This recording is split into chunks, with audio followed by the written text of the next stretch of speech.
Advocate ஒரு நீதி வழிகாட்டி, ஒரு குறுக்கு வழி சிங்கம். லாஃப் கல்லூரி கேம்பஸ் 2005 இருவரும் சட்டக்கல்லூரி முதலாம் ஆண்டு வகுப்பில் சந்தித்தார்கள். ரவிசங்கர் நேர்மையின் சொற்பிரதிபலிப்பு.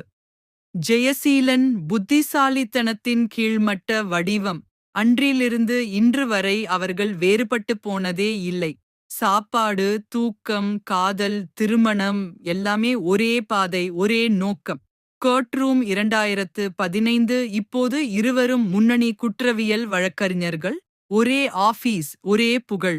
முன்னதாக பிரபலமான நகைச்சுவை ஜோடி போல வாழ்ந்தவர்கள் இப்போது சட்டத்தின் கரடுமுரடான பாதையில் தடுமாறும் குற்றவாளிகளுக்கு இரு முகங்கள்.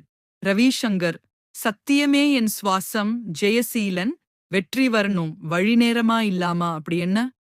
ரவிசங்கர் தவறு செய்யக்கூடாது ஜெய், நாம் தான் நியாயத்தை தர வேண்டியவர்கள். ஜெயசீலன் நியாயம் வெறும் புத்தகங்களில் மட்டும்தான் வாழும் ரவி, நாமெல்லாம் வாழ்வதுதான் யதார்த்தம். A twist is born. Vimala Kamala இரட்டை சகோதரிகள்.